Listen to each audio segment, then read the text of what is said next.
Monotonic preference का मतलब ये होता है कि एक कंज्यूमर का प्रेफरेंस मोनोटोनिक तब कहा जाता है जब उस कमोडिटी के ज्यादा से ज्यादा यूनिट को कंज्यूम करने से उसको ज्यादा से ज्यादा सेटिस्फेक्शन मिलते हैं, तब उसके प्रेफरेंस को, उसके उस कमोडिटी के प्रेफरेंस को मोनोटोनिक प्रेफरेंस कहते हैं।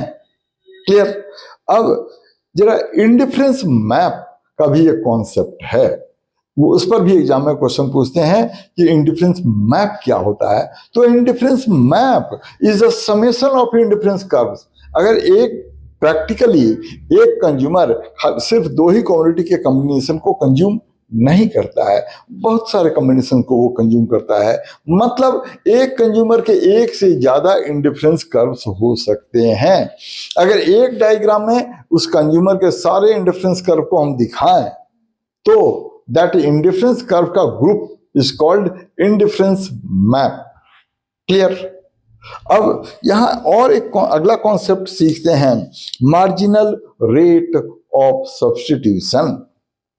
मार्जिनल रेट ऑफ सब्स्टिट्यूशन में क्या कहा हुआ है कि अगर एक कंज्यूमर एक कमोडिटी के कंजम्पशन को दूसरी कमोडिटी के कंजम्पशन से सब्स्टिट्यूट करे तो जिसके कंजम्पशन को वो डिक्रीज कर रहा है अपॉन जिसके कंजम्पशन को इंक्रीज कर रहा है, giving him same level of satisfaction, then that is called marginal rate of substitution. अब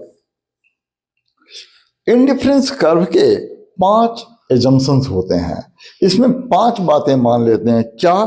2 कमोडिटीज, कंज्यूमर सिर्फ 2 ही कमोडिटी को कंज्यूम कर रहा है।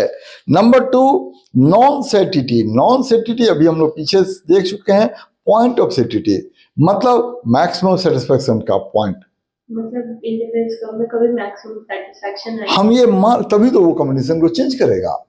अगर वो फुल पॉइंट ऑफ सेटिटी पर है then he will maintain that situation.